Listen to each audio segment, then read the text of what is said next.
Hey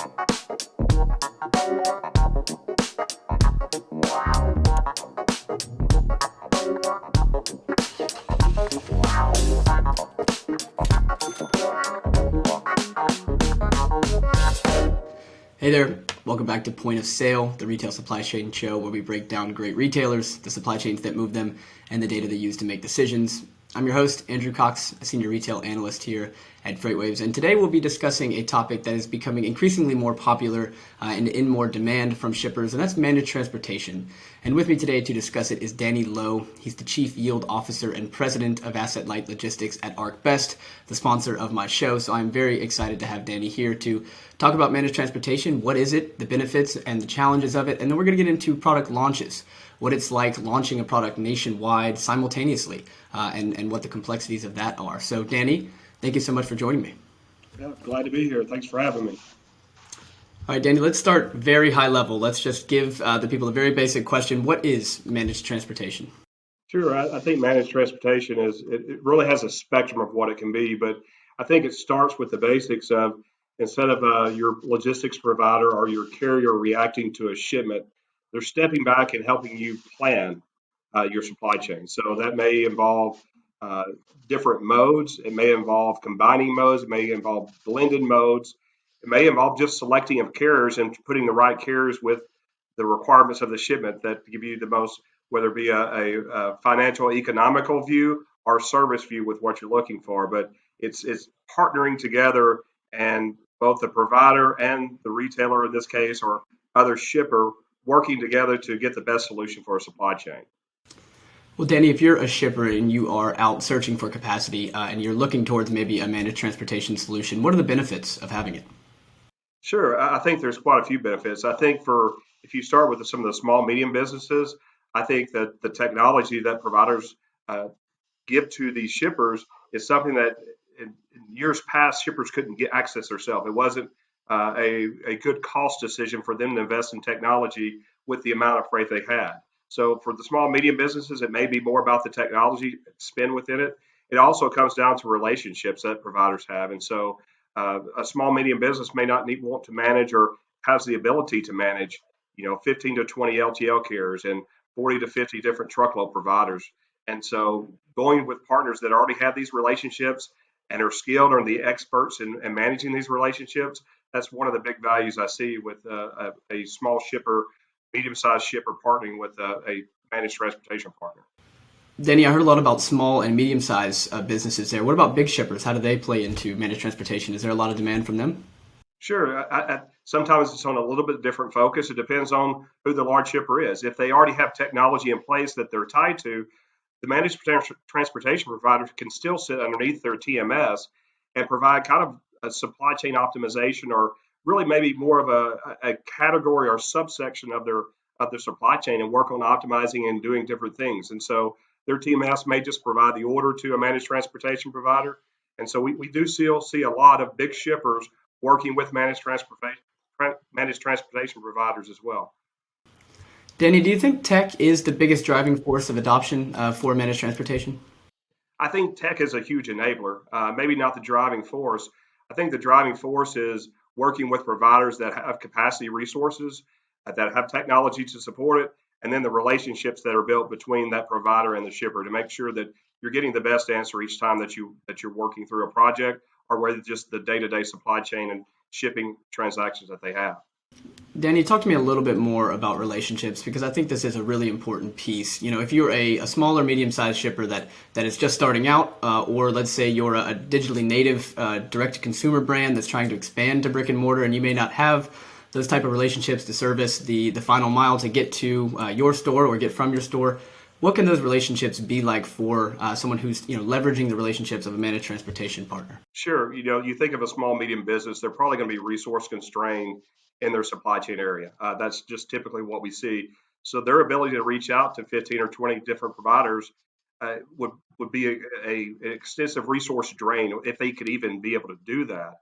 And so they're giving up some other part of their business focus on that to work on the transportation. Whereas one relationship with a managed transportation provider opens the door to the 20 providers and lets the managed transportation take on the time and the resources required to manage those relationships. also kind of the small and medium. What you find is the scale of the managed transportation provider allows them to leverage their spend with the providers and work with them. They typically have a better relationship than maybe just a small business would have on their own. Danny, when do you think managed transportation is of the most value? Is it when when capacity is really tight, or when capacity is loose, or is it, is it just a service that makes sense in most times? I think it makes sense in most times because your ability to optimize depending on what the cycle is. But one thing that's upcoming is if you think of what's going to happen in the summer, all signs indicate that capacity is going to be extremely tight, both in the LTL space and the truckload space. And so I think as you walk through this tight capacity, the willingness of certain providers to take on new customers, it may be restricted for some small, medium businesses that haven't interacted with them before. So I think to your question, it's good all the time, but I think it may be of utmost importance for people as we get into a tighter capacity environment that we likely will see this summer.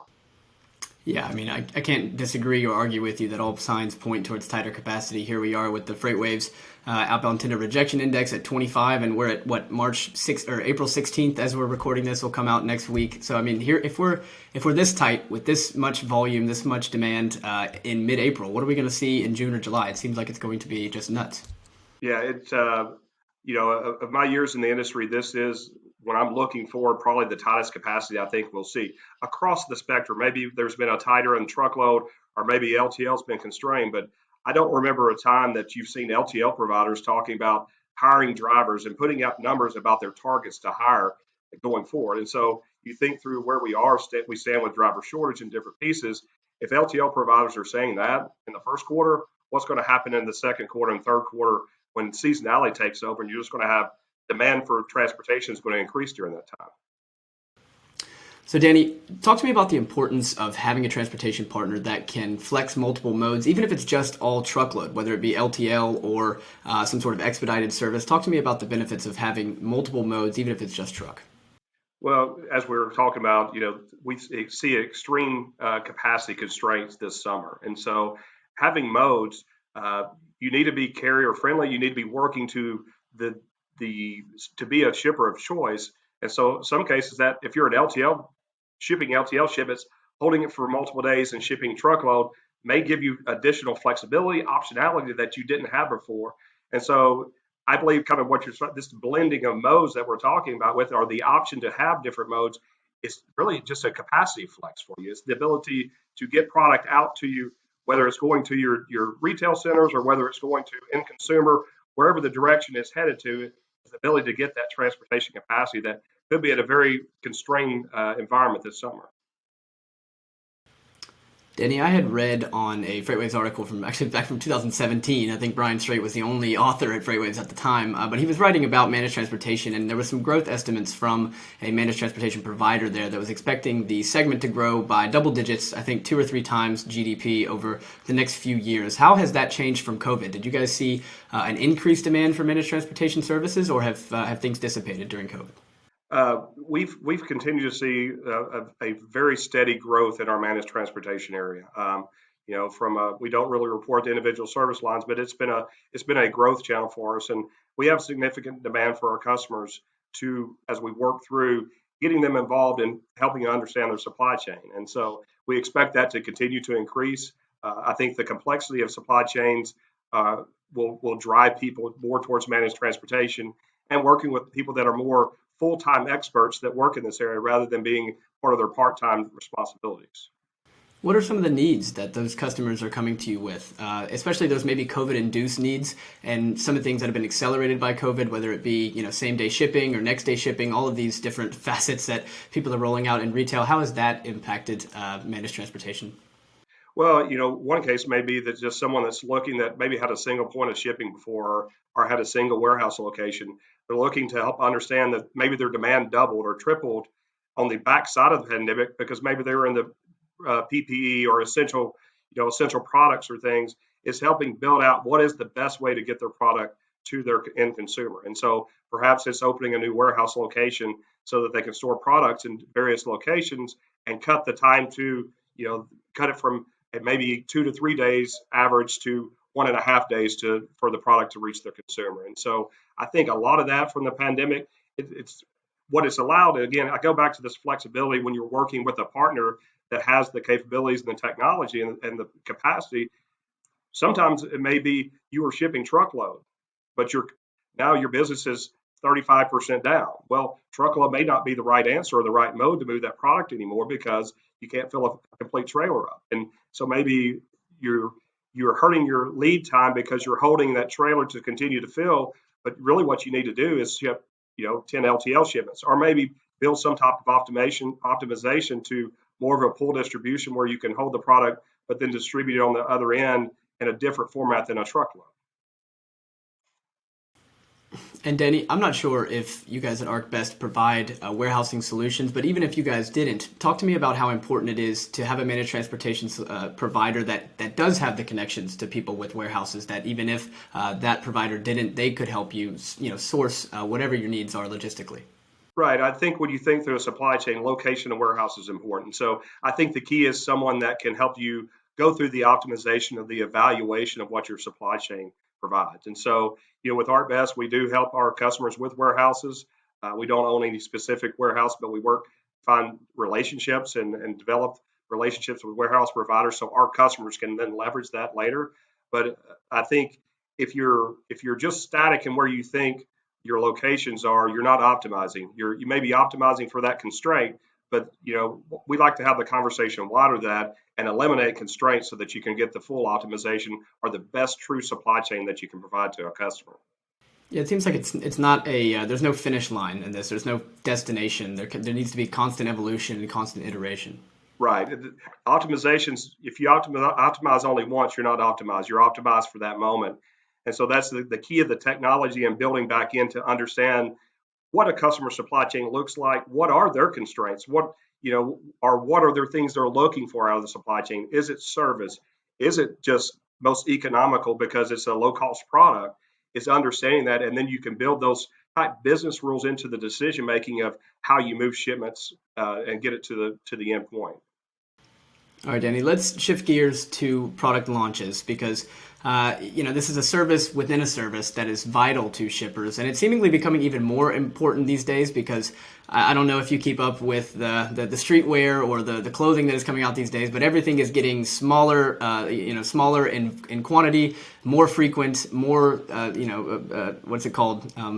Limited edition, collaborations, those type of things. So it's becoming even more important. So let's walk me through the challenges of wanting to release. Let's use an easy example of an iPhone or a new Jordan sneaker. If you want to release that nationwide, what are the challenges of getting that product in place? Sure. I think you mentioned before the optimization never ends in the supply chain. The beauty of a product launch is you have a start and you have a finish, and so you can optimize for the entire project. And so some of the challenges though that you were asking about were, let's think of maybe the Jordan shoes coming out of the manufacturer. If they're having a product launch where all these shoes need to hit the stores at the same time, you typically don't have a day of volume like that. So you're stressing your capacity providers in that case because maybe they're used to, let's say it's 4 trailers a day, but now to this product launch, we need 20 trailers a day. And so you have to have some planning to go with that. But what we want to do is then typically that's probably not going to be a truckload coming out if it's going to all these different stores. It's probably a lower quantity. And so looking at the whole, here's where the product we have, here's where it has to end up, and here's by the time, we're able to build an optimized load schedule for that. So in a lot of cases, perhaps it's truckload out and then it's insertion into an LTL network. In many cases for us, that may be ArcBest, that may be into the ABF network, but it's also into some other LTL carriers networks where it goes into maybe a distribution center or another relay center that they have, and you're able to bypass one. You're not asking the LTL provider to bring up extra equipment that they typically don't have for you, but second, you're able to bypass a lot of the distribution points and handling points that an LTL carrier may have, and you're putting it in their network and letting them then turning those truckload shipments into LTL shipments. And so it's there's a lot. We kind of said a lot there, but it is really unique to each one. But it's something that most customers are not used to in a lot of cases too. It's not their standard operating business, and so the product launches cause quite a bit of problems in just their planning. And so that's where their managed transportation partner can be there with them, or even if it's just one of their capacity providers that offers managed, you can do a product launch and work with them to give them the optimal solution for that project.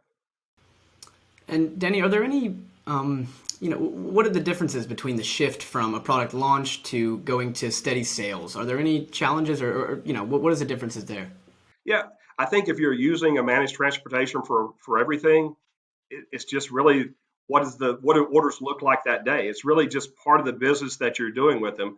If you're not set up that way, it does take a little bit of time to kind of make sure you're established so that you can get the visibility. And again, it goes back to technology that makes sure you're integrated with that shipper or integrated so they get the visibility platform they would need with a product launch. But the to me, a product launch is just a microcosm of overall supply chain optimization. And so it's at again a start point and an end point. Whereas the supply chain, it's ongoing, as you said before. The optimization never ends. It's really every day you're looking to see what's the best way for us to move this product to our customers.